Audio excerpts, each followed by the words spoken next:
안녕하세요. 저는 올해로 결혼 15년 차에 이르는 주부입니다. 사람 하나에 사연 하나씩 있다는 말이 있지만 저의 인생은 정말로 만만치가 않았습니다. 거기에는 제 성격도 한몫했을지도 몰라요. 남들에게 지기 싫어하는 성격이나 호전적인 성격, 가족의 일이라면 어떠한 것에도 굴하지 않는 모습 같은 게 말이죠. 남편은 그런 저의 모습에 끌린 사람이었습니다. 사실 저는 처음에는 남편이 그리 마음에 들지 않았어요. 너무 연약해 보이고 우유부단한 모습이 저와 맞지 않는다 생각했거든요. 그런데 만나다 보니 의외로 단단한 구석이 있는 게 어느새 저도 그 사람에게 빠져버렸어요. 시부는 그런 저를 좋아해 주셨지만 글쎄요, 시모는 그런 저를 무척 싫어하셨습니다. 게다가 시모의 형제 간 차별이 저와 시모의 사이를 더 멀어지게 만들었죠. 그리고 시아주버님은 이혼을 2번이나 하고 결혼 전부터 제 남편에게 금전 요구를 빈번히 하던 사람이었습니다. 저는 몰랐지만 젊었을 적에는 사기로 감옥도 다녀왔다더군요. 남편은 그런 문제야 시아주버님 대신에 장남 노릇을 해야 했습니다. 그러나 그 노릇을 하면서도 남편과 저는 대접 한 번 받아본 적이 없었습니다. 그날은 제사가 있는 날이었습니다. 저는 아침 일찍부터 일을 쉬고 제사상을 차리기 위해 시댁에 들러 일을 하고 있었습니다. 남편도 그런 저를 돕기 위해 일을 쉬었죠. 참 다정한 남편이었는데 시댁만 오면 위축되는 모습이 참 안쓰러웠어요. 이날에는 웬일인지 시아주버님도 오셨더라고요. 저녁 술상을 차려 방 안으로 들어가자 시모와 아주버님 그리고 남편이 심각하게 이야기를 나누고 있었어요.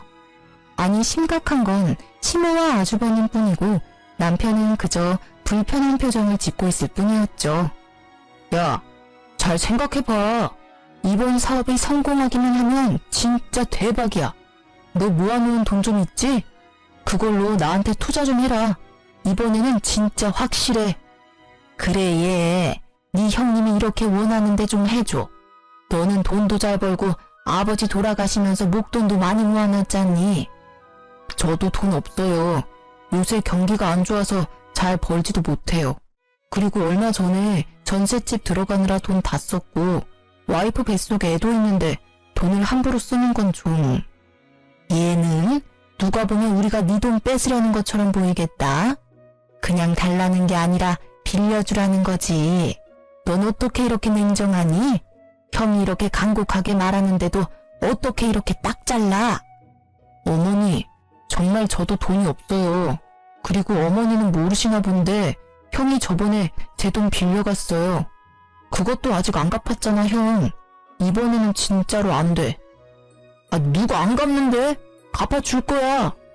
이번 투자만 제대로 성공하면 2배, 아니 3배로 돌려준다니까. 그 전에 빌린 것까지 싹 다 갚아줄 수 있다니까. 형, 제발 그만 좀 해. 나 진짜 힘들어. 이게 도대체 몇 번째야? 또 시작인가 싶어 슬슬 남편을 도우려는 때에 시모의 뜬금없는 말이 튀어나왔습니다. 잠깐만, 이렇게 하는 건 어떠니? 너희 전셋집 빼고 우리 집으로 들어와라. 어차피 노부부 둘이 사는 집 너무 커. 그리고 네 아버지 몸도 예전 같지 않아. 그러니 너희가 들어와서 살고 그 전세금 형님한테 빌려주렴. 그럼 되지 않니? 뭐하러 돈 들여가면서 전셋집에 살아. 여기서 살면 되지. 그건... 남편은 두 사람의 현란한 말솜씨에 노란하고 있었습니다. 옴짝달싹 못하고 눈살을 찌푸리고 있는 남편 대신 제가 나섰습니다. 그건 절대 안 돼요, 어머님. 전세를 빼라뇨? 너는 빠지렴. 이 이야기에 네가 나설 곳은 없어. 아니요, 제가 나서야죠. 돈 빌려주는 사람 와이프인데 왜 제가 나서질 못해요? 게다가 그 전세금이 남편 돈만 있다고 생각하시는 건 아니죠? 제 돈도 남편 돈만큼 들어갔어요. 정말 못 배운 티가 이런 데서 나는 법이지. 어른들 말하는데 끼어들어서는... 네, 저 못 배웠어요. 그렇지만 싫다는 사람한테 억지로 돈 내놓으라고 하는 게 강도짓이라는 건 잘 알아요. 뭐? 강도짓? 너 지금 내가 강도짓을 했다는 말이니? 네, 그게 강도가 아니면 뭐예요? 칼만 안 들었다 뿐이지 지금 두 분 모양새가 강도던데요. 두 분이서 돈을 원하시면 어머니 앞으로 된 번듯한 이 집을 담보로 대출을 받으시면 되잖아요. 왜 우리 남편한테 전셋집을 빼라 말라 하시는 거예요? 싫다는 사람한테. 말을 해도 정말. 예, 강도라니. 나는 네 남편의 엄마야. 이런 소리는 충분히 할 수 있어. 그리고 네 아주버님도 마찬가지로 혈연이니 당연히 요구할 수 있지. 세상 천지에 누가 이렇게 당당하게 돈을 빌려요? 돈을 빌리고 싶으면 머리를 숙여야 하는 거 아닌가요? 둘이서 거머리 마냥 붙어서는 아주 사람 하나 피를 뽑으려고 작정을 한 것처럼 보이는데요. 거머리? 아이고, 이런 여자를 며느리라고 들리다니 무식한 데다 어른 보기를 쉽게 생각하지를 않나. 어머님, 이런 며느리가 제사상 차례상 다 차리시는 거 아시죠? 제 남편은 누구와도 다르게 다정하고 마음씨가 착해서 저는 이혼할 이유가 없거든요. 솔직한 말로 두 번이나 이혼하고 제사상도 차리지 않는 장남보다야 둘째 아들이 더 낫지 않나요? 너 말 다 했니? 어떻게 아주버님 되는 사람한테 그런 막말을 할 수가 있어? 어머님, 그러면 앞으로 입이 늘어날 식구가 있는 사람한테 전세방 빼서 돈 빌려주라는 건 막말이 아니에요? 아니, 빌려줄 수 있어요. 이제까지 빌려간 돈 다 갚아주면요. 그런데 이제까지 빌려간 돈도 갚을 생각이 없잖아요. 그마저도 갚지 않는 사람한테 더 이상 누가 돈을 빌려줘요? 첫째가 일부러 그랬니? 사업하다 보면 실패할 때도 있고 마음대로 안 될 때도 있지. 아주 보자 하니까 시댁을 우습게 알고. 시모의 말에 저는 아주버님을 똑바로 보며 말했습니다. 그 정도쯤 되면 사업에 소질 없으신 거예요. 그러니까 그냥 빠져나오세요. 다른 사람 힘들게 하지 마시고요. 그리고 돈 빌려갈 생각하지 마시고 빌려간 거 갚을 생각이나 해주세요. 여보, 그만해. 뱃속에 아이도 있는데 흥분하지 말고. 흥분 안 하게 생겼어? 전세금을 빼서 아주버님 사업자금으로 주라는 게 있을 수 있는 일이야? 기가 차서 말이 안 나와. 몇 번을 당했는데 또 줄 것 같아? 남편은 제가 이럴 때마다 말리기 바빴습니다. 뭐 궁합이야 잘 맞긴 했어요. 제가 화내고 남편이 말린다. 이 룰대로만 하면 사고는 쳐도 일은 크게 벌어지지 않았으니까요. 그렇지만 저희끼리만 좋으면 뭐예요? 이놈의 집구석이 우리를 가만히 두질 않는데 말이죠. 예, 네 와이프는 싸움닭이야. 성격이 보통이 아니야. 너 붙잡혀 사는 건 아니니? 여자가 남편 하는 일에 간섭하면 망하는 거야. 시모는 남편에게 그리 말했지만 남편은 그 말도 그냥 넘겼습니다. 시모가 남편을 걱정해서 그런 말을 하는 게 아니라는 걸 잘 알기 때문이었습니다. 그날 남편은 제게 조심스레 말을 꺼냈습니다. 당신한테는 정말 미안한 말인데 우리 합가 생각해보면 어떨까? 설마 당신 아주버님한테 홀랑 넘어간 거야? 아니야, 그런 건 아닌데 아버지 요새 기운 없어 보이는 것도 그렇고 어머니가 아버지한테 소홀해 보이는 게 눈에 보여서 좀 걱정이 돼서. 그건 그렇지. 요즘 많이 안 좋아 보이시기도 하고. 여느 때부터 시부에 대한 남편의 애정은 각별했으니 어쩔 수 없다고 생각했습니다. 저도 시부에게 사랑을 많이 받았기에 남편 뜻에 따르기로 했습니다. 그리고 차라리 가까이 있는 편이 남편과 제 돈을 지킬 수 있는 방법이라고 생각했어요. 그렇게 저희는 합가를 하기로 했습니다. 시부가 계시지 않았다면 절대 응하지 않았을 거예요. 합가를 하고 나니 시모는 웃기지도 않을 시집살이를 저희에게 시키더군요. 저는 원래 밟으면 더 들고 일어서는 성질이라 그럴 때마다 저와 시모의 다툼은 더 커져갔습니다. 예, 오늘 반찬 좀 몇 가지 만들어놔라. 어제 제가 다 만들어놨는데요. 너희들만 입이니? 첫째 요새 혼자 살며 사업하느라 밥도 못 먹고 다닌다더라. 첫째한테 갖다 줄 거니까 정성스레 맛있게 만들어. 그 말에 화가 난 저는 가만히 있을 수 없었습니다. 어머님, 타지도 않은 본가 근처에 살고 계신 아주버님 반찬은 어머님이 만들어주세요. 떨어져 지내면서 어머님 손맛이 얼마나 그립겠어요? 매번 맛없다며 수저놓게 만드는 제 음식 말고 어머님 음식을 가져다 주시는 게 좋을 것 같아요. 뭐? 너 해주기 싫어서 그러지? 기가 막혀서. 싫으면 싫다고 하면 되지 무슨 핑계를 그렇게 대. 됐어. 내가 사다 주련다. 돈이나 줘. 죄송하지만 돈도 없어요, 어머님. 저한테 맡겨놓으신 거 없으시고 이번 달 드릴 용돈은 이미 월초에 드렸어요. 그러니까 사서 가시려면 어머님 돈 쓰세요. 저는 이제 공과금까지 대신 내드리고 있잖아요. 그 정도는 알아서 해주세요. 그깟 공과금 얼마나 낸다고 생색이야? 용돈도 조금만 주면서 나를 이렇게 핍박해? 용돈 50만 원이 큰 돈이 아닌가요? 저희 버는 돈도 그렇게 많지 않은 거 아시면서 어떻게 그런 말을 하세요? 그렇다고 그 돈으로 태어난 손녀한테 장난감이나 옷 한 벌 사준 적이 있으세요?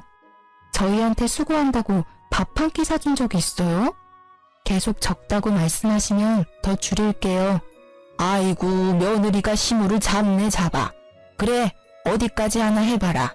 나도 가만 안 있을 거야.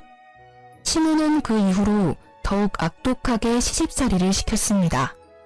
일하고 온 사람 피곤한 거 알면서도 운전기사처럼 끌고 다니는가 하면 동네 사람들에게 기센 며느리 때문에 힘들다며 아주 광고를 하고 다니시더군요. 그렇지만 그런 시무의 행동은 아주버님에 비하면 정말 별거 아닌 일이었어요. 시무의 시집살이가 계속되는 동안 저희 전세금을 노린 아주버님의 공작은 끊이지 않았습니다. 당신 왜 이렇게 술에 취해서 들어왔어? 술도 못 마시는 사람이 인사불성이 돼서는? 저는 남편의 모습에 의아한 마음뿐이었습니다. 다음날 잠에서 깬 남편에게 물었습니다. 어제는 술 왜 그렇게 많이 먹은 거야? 속상한 일이라도 있었어? 어제 형님이 찾아왔어. 불러낼 때는 돈 갚겠다는 식으로 이야기해서 나갔는데 도착하니 술을 엄청 먹이더라고. 그 뒤에 계속 내 카드로 비밀번호 뭐냐고 물어보는데 버티다가 결국 술 취해서 골아떨어졌지. 뭐? 아주버님이 또 자기한테 돈 달라고 그랬단 말이야? 이번에는 아예 도둑놈처럼 카드에서 직접 빼내려고 했나 본데? 아, 가족 중에 강도가 하나 있으니 진짜 힘드네. 전세금을 당신 통장에 안 넣어놨으면 지금쯤 다 털렸을지도 몰라. 술에 취해서 내가 비밀번호를 말했는지 안 했는지도 기억이 안 나거든. 말했어도 내 계좌에는 딸랑 10만 원 들었을 텐데. 남편이 밤중에 연락 온 게 없나 폰을 확인하더니 곧 한숨을 푹 쉬더라고요. 그 10만 원도 살뜰히 가져갔네. 정말 징글징글하다. 나도 참 못났어. 술 기운에 비밀번호 가르쳐줬나 봐. 앞으로도 돈 관리는 자기가 좀 해줘. 자기한테는 절대 그러지 않잖아. 아, 진짜 너무 짜증나. 왜 매번 우리만 이렇게 손해봐야 해? 이 사람들은 가족이 아니라 도둑이야. 미안해. 당신 이렇게 마음고생 시켜서. 남편은 초췌한 모습으로 제게 사과했습니다. 남편이 사과할 일이 아닌데도 그 사람들이 잘못한 일인데도 항상 남편의 입에서는 미안하다는 말만 나왔어요. 남편이 그럴수록 시무와 아주버님에 대한 저의 원망은 더 커져갔어요. 그리고 우리를 힘들게 하는 일은 계속됐답니다. 여보, 당신 저번에 연장 만지다가 다친 손가락이 아직 고름이 나오네.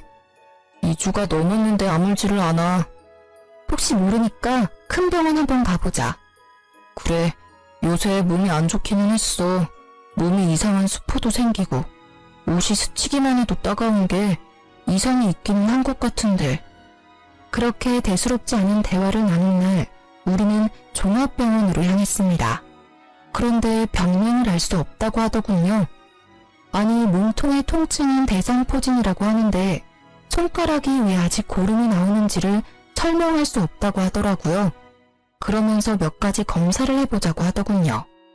검사를 하고 집에 돌아와 기다리는데 뜬금없는 일요일 아침에 전화가 왔더라고요. 너무 급한 사안이라 주말임에도 연락을 드렸어요. 더 알아봐야겠지만 혈액 검사상 암에 대한 소견을 보이고 있습니다. 일단은 내일 당장 병원으로 와주세요. 정밀 검사를 해야 할 것 같습니다. 청청병력 같은 소식에 저는 경황이 없었습니다. 그러나 초기이고 성인 남성에게는 예후가 좋은 상황이라고 하더군요. 저와 남편은 마음을 굳게 다졌습니다. 힘들게 살아온 인생 보답받지도 못하고 가는 건 억울해서 못 산다고, 늙어서 우리 딸 결혼식 때까지는 살아야 하지 않냐고 남편은 치료에 열의를 불태웠습니다. 저희 남편은 토목업에 종사하기에 보험을 드는데 한계가 있었어요. 그래도 보험금이 5천만 원 정도가 나왔거든요. 남편은 시모에게 자신의 상태를 알리며 보험금이 있으니 잘 해결될 거라고 말했어요. 그런데 뒷목 잡을 일은 그 다음 주에 일어났어요. 시모가 저와 남편을 조심스레 부르더라고요. 둘째야, 너 혹시 4천만 원 정도만 빌려줄 수 있니? 네? 갑자기 그런 큰 돈을 어디서? 너 보험금 있잖아. 그거 어차피 실비도 나오고 수술비도 나올 거 아니야.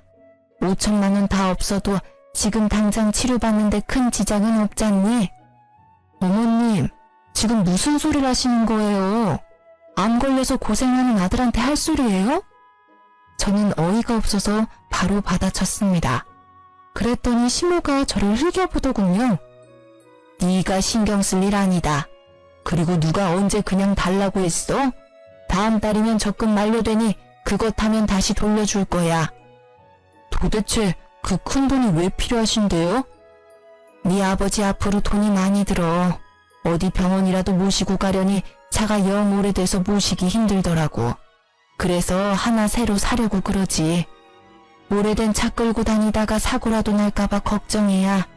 몸도 이제 힘들고 기력도 없는 양반인데 차라도 좋은 것 타면 사고가 안 나지 않을까 해서 그래.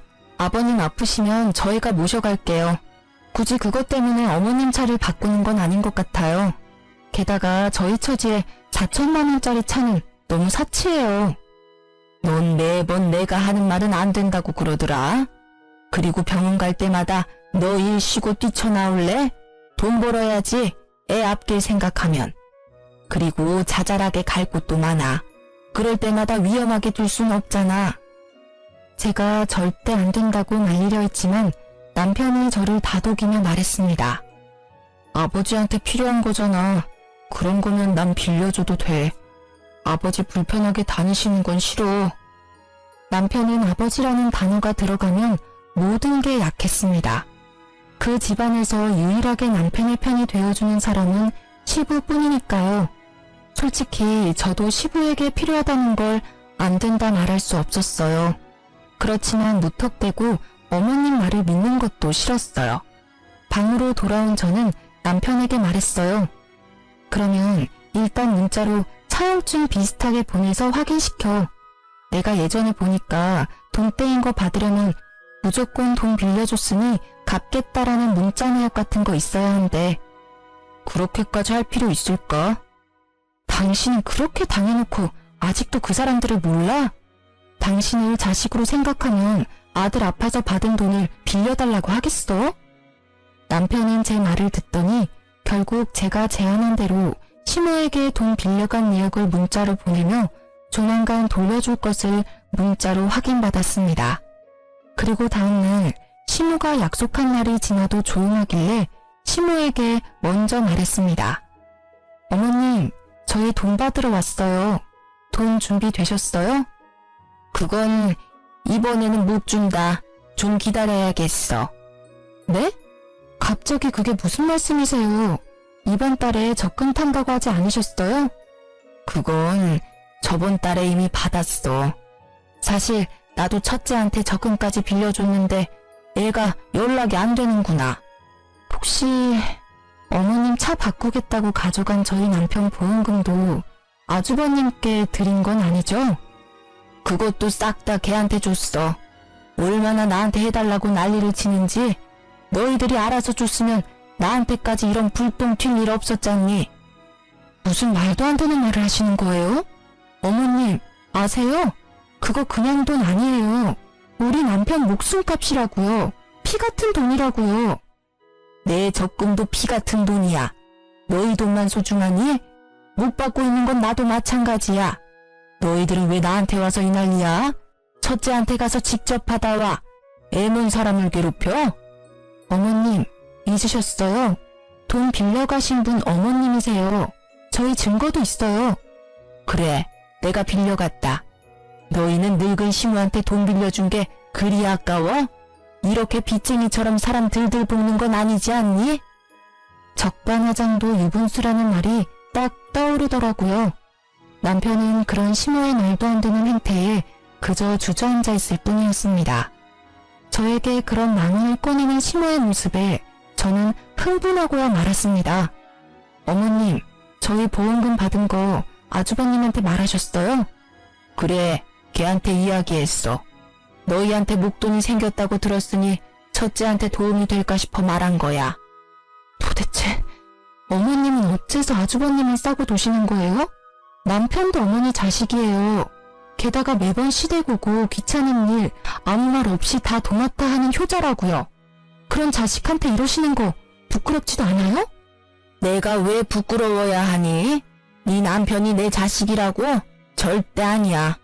둘째, 너는 내 자식이 아니다. 네 아버지 자식이지. 어디서 굴러먹었는지 모를 년이랑 붙어먹어서 데려온 사생아. 나는 너 절대로 내 자식이라고 인정 안 해. 내 자식은 첫째뿐이야. 네? 시무의 폭탄 발언에 남편은 놀라 벙벙한 표정이었고 저는 저대로 당황해 말이 안 나오더군요. 그런 한편으로는 이 상황들이 이제야 이해가 가기 시작했습니다. 너 3살 때 네 아버지가 너를 데려왔어. 우리 호적에 입양시키자고. 나는 첫째 아들이 있는데 왜 또 아들을 데려왔나 싶었어. 남편의 성화에 양자의 연을 맺긴 했는데 나중에야 제대로 알게 됐지. 네가 밖에서 낳아온 자식이란 걸. 나중에 알아보니 그 여자는 죽었고 네 아버지가 널 불쌍하게 여겨서 데려왔다는 걸 알았어. 저는 그 말에 시무가 남편을 못살게 굴었던 이유를 알 것 같았습니다. 그래도 이건 아니죠. 보기 싫었으면 쫓아보내고 연 끊으면 될 일을 이렇게 두고두고 괴롭혔다니. 난 내 자식 힘들어하는 꼴은 못 봐. 왜 내가 그걸 봐야 해? 너희들 죽을 때까지 우리 수발 들라고 합가하라고 한 거야. 내가 너한테 애정 한 조각이라도 있을 줄 알았니? 뻔뻔하기도 해라. 저는 시무의 말에 분노가 치미는 것을 느꼈습니다. 지금껏 이 집안의 크고 작은 일을 해결한 건 우리 남편이라고요. 매번 사고만 치는 아주버님이 뭘 해준 게 있다고 매번 감싸는 건데요. 평소에는 집에 오지도 않다가 돈만 필요하면 어슬렁거리며 와서는 사람들 돈 다 빌려서 가져가서는 안 갚고, 그런 사람이란 걸 알면서 어떻게 우리 남편 보험금을 가져가서 그런 사기꾼한테 전해줄 수가 있어요. 어머님도 똑같아요. 똑같은 사기꾼이라고요. 누가 사기꾼이야? 우리 첫째는 그런 짓 안 해. 재수가 없어서 계속 미끄러지기는 하지만 걔도 뒤에서 잘 받쳐주면 성공할 거라고. 보험금 그게 그렇게 중요해? 그냥 팍 죽어버리지 그랬니? 꼴도 보기 싫은 네 얼굴 볼 때마다 짜증이 얼마나 나는지 알고는 있니? 차라리 네 아버지를 닮았으면 정이라도 조금은 갔을 것을. 그 여자를 빼다 박았는지 정이라고는 안 가는 얼굴을 하고선. 그만하세요. 그런 소리 들을 만한 사람 아니에요. 어머님만 그런 줄 아세요? 저도 똑같아요. 아주버님 얼굴만 보면 치가 떨린다고요. 이번에는 어떤 사고를 쳤을까, 또 돈을 요구하면 어떡하나 하면서. 그러니 이번에도 아주버님 감싸주시면 저 진짜 용서 못해요. 아주버님은 어디 가셨어요? 그걸 낸들 아니? 나도 연락이 안 되는데. 설사 알아도 내가 너희한테 알려주겠니? 애를 이렇게 잡아먹으려고 난리들을 치는데. 화가 머리끝까지 난 저와는 반대로 남편은 도리어 차분해진 표정이었습니다. 이때 남편은 알게 되었다고 해요.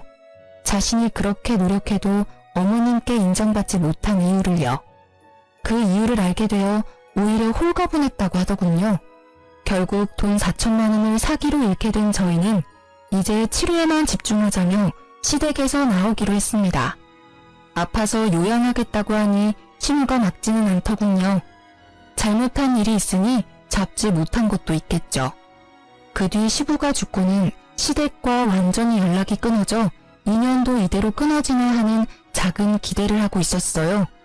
그러나 그것도 1년을 넘기지는 못했습니다. 남편은 1차 치료를 끝내고 요양 겸 쉬고 있던 중이었습니다.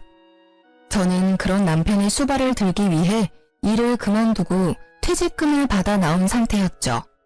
그날의 평화를 깬 것도 시모의 전화 때문이었습니다. 너 혹시 돈 100만 원 정도만 빌려줄 수 있니?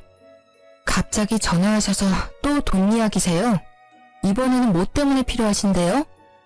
말하는 뽐새하고는 친구 아들 결혼시킨다고 해서 축의금 하려고 그런다. 요새 너희들이 도통 들리지 않으니 돈이 없어서 말이다. 너희도 그렇지 한 번도 연락을 안 해? 매달 시댁에 용돈을 드리던 저는 그 당시 괘씸한 마음에 돈을 돌려받기 전까지는 용돈을 드리지 않기로 결심했었어요. 결국 돈이 궁해진 시모가 연락을 하신 거였어요. 그런데 어째 기분이 이상하더라고요.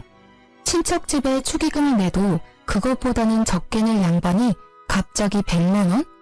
물론 그 금액을 다 축의금에 내지는 않아도 뭔가 쓸 곳이 있을 거라는 생각에 시모의 뒤를 쫓았습니다. 돈이 얽혀있으면 꼭 등장하는 아주버님 생각 때문이에요.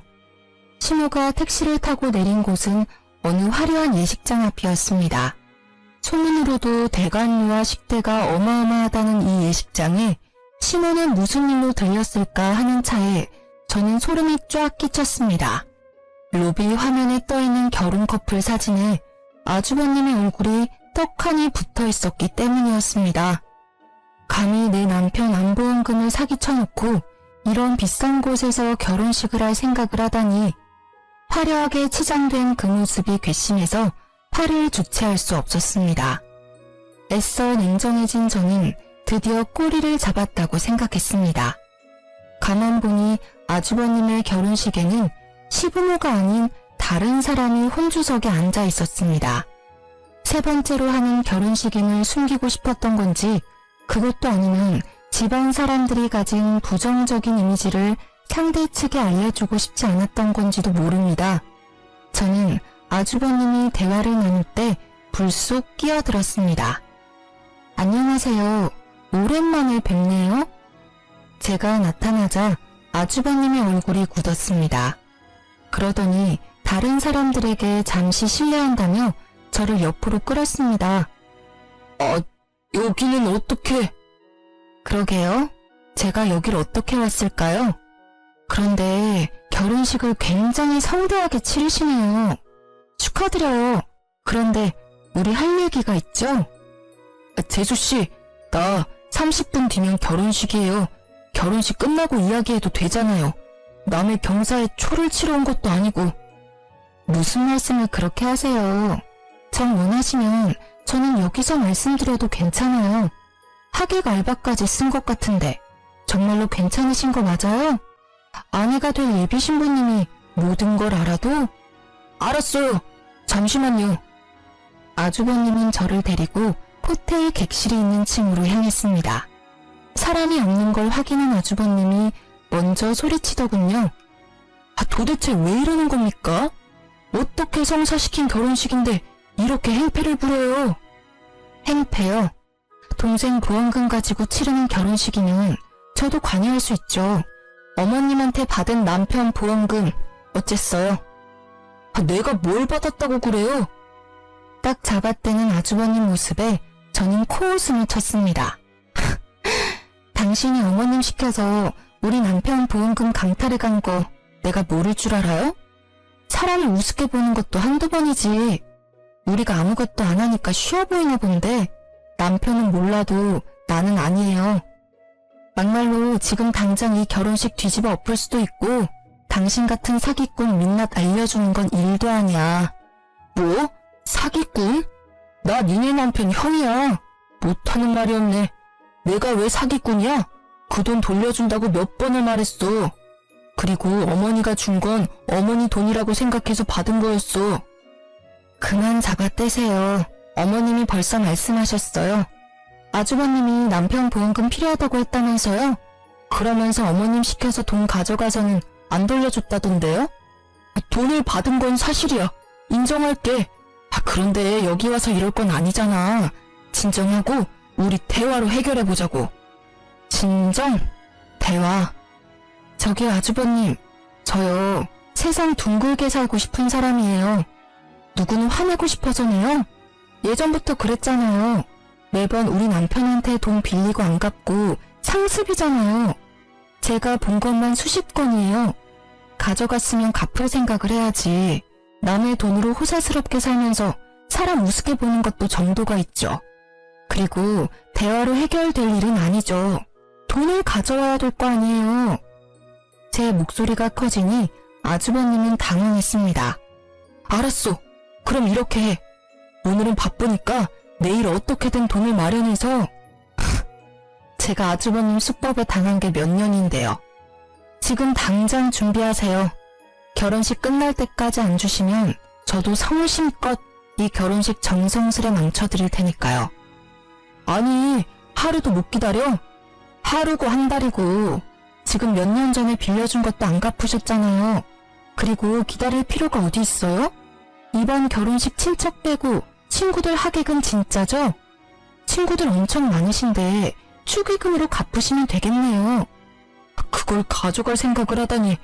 그건 내가 받은 내 결혼 축하금이라고요. 다른 사람들의 성의가 있는 돈을. 그 돈은 성의가 있는 돈이라 괜찮고 동생 보험금은 성의가 없는 돈이라 안 돌려주는 거예요. 그리고 우리 남편 돈은 목숨이 달려있는데 가져가셨잖아요. 피차 일반이에요. 계속 안 주신다고 하시면 저 내려가서 다 말해버릴게요.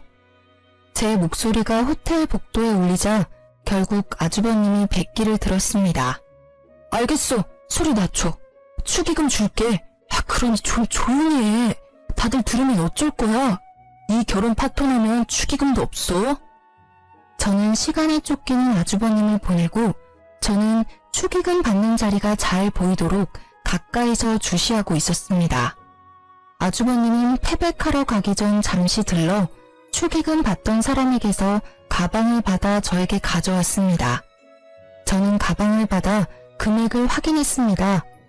사업한답시고 이리저리 돌아다니던 사람이라 그런지 축의금도 많이 들어왔더군요. 저희한테 빌려간 돈에 한참 못 미치네요. 나머지 2천만 원은 어머님 편으로 보내주시면 제가 받아갈게요. 그리고 제 조건을 들어주면 앞서 빌려가신 돈은 탕감해 드릴게요. 이번에는 또 뭐야? 무슨 조건인데? 저와 남편에게 어떠한 금전 요구도 하지 마시고 어머님 통해서 돈 빌리는 것도 하지 마세요. 그리고 남처럼 지내요. 앞으로 아는 척 하지 마시고 이 조건 깨지면 빚쟁이처럼 남은 금액 받으러 따라다닐 거니까요. 생각보다 별거 아닌 조건이었다고 생각했는데 아주버님의 표정은 썩 좋지 않았습니다. 그 표정은 지갑을 강제로 뺏긴 억울함과 짜증이었어요. 그 얼굴을 보는 순간 저는 안도의 숨을 몰래 쉬었습니다. 2천만 원 잊지 마세요. 그거 안 주시면 어머님 앞으로 된 집으로 대출받아서 가져갈 거예요. 실질적으로 저희한테 돈 빌려간 사람은 어머니시거든요. 어머님한테 돌려받는 게 맞죠. 그럼 굳이 이 축의금을 가져가지 않아도 되잖아. 내가 어머니한테 드릴 테니. 그건 그거고 이건 이거죠. 어머님한테 드린 돈이 아주버님한테 간 걸 아니까 찾아왔고 현금이 있으니 제가 받아가는 거고요. 지금이 지나가면 또 돈 없다고 하실 거 분명하니까요. 아쉽다고 생각하지 마세요. 저희는 그 돈 충분히 받을 자격 있다고 생각하니까. 눈뜨고 축의금을 빼앗긴 그 기분을 곱씹고 있을 아주버님을 보며 저는 생긋 웃어주었습니다. 그럼 신혼생활 즐겁게 하세요. 저를 노려보는 아주버님을 뒤로하고 속으로 즐거움의 소리를 지르고 있었습니다. 처음으로 돈을 돌려받았어요. 그냥 돈이 아니었으니 더 소중했습니다. 저는 이 기세로 나머지 2천만 원도 돌려받기로 했습니다. 저는 돈을 은행 계좌에 넣고 남편을 불러 시댁으로 향했습니다. 신우는 저보다 일찍 돌아와 있더군요. 자식 결혼식에 얼굴 도장만 찍고 오는 처량한 신세라니 그래도 안쓰러운 기분보다는 본인 손으로 그렇게 만들었다는 생각밖에 들지 않았어요. 너희 여기 웬일이니? 이 집에는 오지 않기로 한 거 아니었어? 말씀드릴 게 있어서 왔어요. 당신이 직접 말해요. 저는 남편을 바라보며 말했습니다. 남편은 준비해온 서류를 내보이며 시모에게 말했습니다. 어머니, 제가 생각해봤는데 저를 파양해주세요. 저는 더 이상 어머니의 아들이고 싶지 않습니다. 남편의 입에서 튀어나온 말에 시모의 얼굴이 악독하게 변했습니다. 뭐? 네가 뭔데 파양을 하라 마라 하는 거냐? 이제껏 입혀주고 재워주고 먹여줬더니 이렇게 은혜를 원수로 갚아? 그런 이유로 이제껏 제사며 차례며 잘 모시지 않았습니까? 합가에서 어머님 돌봐드린 것까지 하면 제 할 도리는 다 했다고 생각합니다. 그러니 파양해주세요. 절대 안 된다. 파양이라니? 누굴 바보로 하니? 너희가 나 모시기 싫어서 그런 말 하는 거 안다. 그래서 반년 동안 연락 안 하고 살지 않았니? 그 정도 시간이면 반성했을 거라 생각했는데 그게 아니라 딴 생각을 해? 이제 그만하세요, 어머님. 저희도 더 이상 어머님 모시고 살 여력이 안 돼요. 이도 병원 치료 중이라 일도 못하고 힘들다고요. 게다가 친자식도 아니라며 타박 주셨잖아요. 그냥 서로 편하게 파양하세요. 파양? 내가 누구 좋으라고 그런 거래. 나는 죽을 때까지 너희한테 붙어 살 거야. 내가 죽을 곳이 네 집이라는 것만 알아둬라. 너는 내 자식은 아니지만 나를 돌봐야 할 이유가 있어. 천년의 자식을 거둬줬더니 그래서 죽을 때까지 저희에게 수발을 받으시겠다는 생각이세요? 그래, 내 자식 고생시키기는 싫으니 너한테 붙어 있어야지 어떡하니? 그럼 안 되겠네요. 어머님이 싫으시다면 재판으로 할까요? 이제껏 어머님이 남편이 제 핏줄이 아니라고 괴롭힌 것, 과도하게 금전 요구하신 것, 그런 것들이 다 증거가 되거든요. 저희는 뭐든 파양만 하면 되니까요. 나는 절대 허락 못한다. 너희는 절대로 이 집에서 못 나가. 나한테 신세진 값은 받아야지. 막무가내로 안 된다는 시모에게 저는 그분의 가장 큰 약점을 들이밀었습니다. 제가 얼마 전에 아주버님을 배웠어요. 결혼식장에서요. 벌써 몇 번째 결혼인지는 모르겠지만 여자 쪽 집안이 엄청 좋아 보이던데 어머님이 여기에 합의하지 않으면 저는 이 길로 아주버님 장인어른 댁으로 찾아갈 수밖에 없어요. 주소를 알아놨거든요. 마지막 말은 거짓이었지만 시모의 얼굴은 새파랗게 변했습니다. 명절에 와보지도 않고 집에 도움도 안 되는 장손이 뭐가 그리 좋아서 싸고 도는지. 안 된다. 네 형은 건드리지 마. 이제 마음 잡고 잘 사는 애야. 왜 그 애를 건드리는 거야? 어머님께서 파양해 주시면 건드릴 필요도 없고 아예 만나지도 않을 거예요. 그 서류 작성하시면 우리와는 남이니까 서로 얼굴 마주칠 필요도 없어요.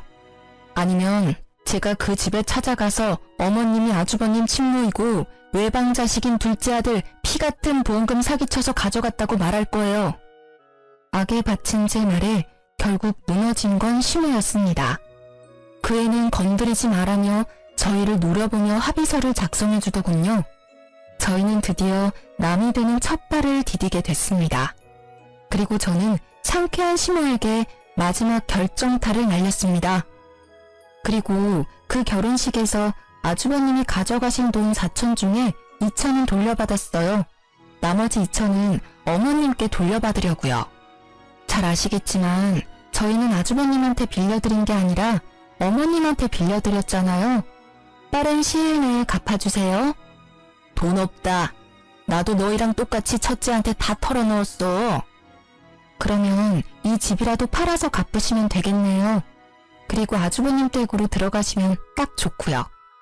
그걸 말이라고 하니? 왜 내 새끼가 그 고생을 해야 해? 그러니까요. 우리 남편한테 잘해주셨으면 끝까지 모시고 살았을 텐데. 이제 남이라 그럴 수도 없겠네요. 어쨌든 2천만 원은 빨리 갚아주세요. 안 갚으면 아주버님한테 갚으라고 할 테니까요. 결국 파양 합의서에 사인한 시모는 며칠 뒤 2천만 원을 보내왔습니다. 어떻게 구한 돈인지 알 수 없었으나 그 돈을 받고 얼마나 마음이 놓이는지 남편 치료에 집중할 수 있어서 다행이라는 생각만 들었어요. 그렇게 저희와 시댁 인연은 모두 끊어졌습니다. 남편은 몸 상태가 좋아지고 있었고 아이도 잘 크고 있어요. 한번 시모가 저희를 찾아온 적이 있었어요. 시모의 남동생, 그러니까 남편의 전 외삼촌이 저희에게 시모를 데려왔더라고요. 알고 보니 아주버님이 시모의 땅 문서를 가지고 가 몰래 팔았고, 시모는 그것도 모르고 집에 있다가 그 집을 산 사람들에 의해 쫓겨났다고 하더군요. 그래서 너희가 네 모친을 받아주면 안 되겠니? 죄송합니다. 이제 법적으로 저와 관련 없는 분이세요. 제가 모실 이유 없습니다. 여기서 이럴 게 아니라 형님께 모시고 가세요. 어머님이 그리 아끼셨으니 잘 모실 겁니다. 봐라, 이 악독한 것들. 길러준 은혜도 모르는 이 망할 년놈들. 내 자식으로 키워줬더니 이렇게 은혜를 원수로 갚아? 어머님, 말씀은 똑바로 하셔야죠. 은혜를 원수로 갚은 건 어머님이세요. 그러게 차별하지 말고 잘 키워줬으면 지금쯤 저희 남편이 어머님께 잘했겠죠. 장인 장모한테도 그리 살뜰하게 대하는 이 착한 아들을 어떻게 그렇게 모질게 굴어서 정을 떼게 만들어요? 당신 그만해. 어쨌든 외삼촌, 다시 한번 말씀드리지만 저희는 못 모셔요. 헛걸음하시게 한 것 같아 죄송하지만 형님께 가보시는 게 좋을 것 같습니다. 끊어내는 남편 말에 외삼촌이 머뭇거리며 말했습니다. 너의 형님은 얼마 전에 사기죄로 감옥 들어갔단다. 나도 자세히는 모르는데 그 결혼한 여자 집안에서 사기를 쳤다고 하더라고. 누님도 그놈이 친 사기에 빚쟁이들이 찾아와 난리치는 바람에 고생 좀 했다. 넌 그런 얘기를 뭐하러 해? 누님, 이제 그만 좀 하세요. 땅 문서 갖고 도망친 놈 뭐하러 두둔하시는 거예요? 마음을 곱게 쓰셨으면 말년에 이 고생은 안 하셨을 텐데. 남이사, 마음을 곱게 쓰든 못생기게 쓰든 그게 너랑 뭔 상관이야? 상관이 왜 없어요? 얘들까지 안 받아주면 누님을 제가 모셔야 한다고요. 저희는 그렇게 할 수 있는 상황도 아니고 어째서 제 자식들한테 고모까지 모시라고 해야 하냐고요? 왜 네가 모셔? 나 여기에 두고 가라. 죽더라도 여기서 죽어버릴라니까. 제발 좀 그만하세요. 자식을 어떻게 키웠으면 늙은 노모 혼자 사는 집을 몰래 팔아버릴 수가 있어요? 제 엄마 무시하고 혼주석에 알바를 올릴 생각을 하냐고요? 사기치고 나서 누님한테 다 뒤집어 씌우는 그런 몸팽이에요. 누님, 제발 정신 좀 차려요. 친자식이 저런 짓 한 거면 이미 폐륜이나 마찬가지라고요. 그래도 내 자식이야. 내 핏줄이라고. 그놈이 그런 짓을 했어도 나는 후회하면 안 된다. 그러면 그년한테 지고 마는 거야. 외삼촌에게 한 소리 들은 시모가 되려 화를 내자 외삼촌이 한숨을 푹 쉬며 고개를 절레절레 흔들었습니다. 이후 어쩔 수 없이 외삼촌이 시모를 모시고 갔습니다. 저희는 두 사람이 나가시고 가슴을 쓸어내렸습니다. 만약 파양을 하지 않았다면 아주버님의 사기에 대한 여파가 우리에게까지 미쳤을지도 모른다는 생각을 했거든요. 나중에 외삼촌이 시모를 요양원에 모셨다고 하더군요. 그렇게 진짜로 저희와 시모의 연은 끊어졌습니다. 적고 보니 정말 파란만장한 일들의 연속이네요. 남편은 병마를 딛고 지금은 일도 다시 시작하며 잘 지내고 있습니다. 저도 강도 같은 시댁 걱정을 하지 않으니 세월이 여유로워졌어요. 우리 가정을 지킬 수 있어 다행이라고 생각합니다. 세상에 나쁜 놈이 없는 사람 등쳐먹는 사기꾼이라고 그런 사람들은 인연을 끊는 게 답인 것 같아요. 긴 사연을 들어주신 분들에게 감사의 마음을 드리고 싶네요. 내일은 오늘보다 더 행복하시길 바랍니다.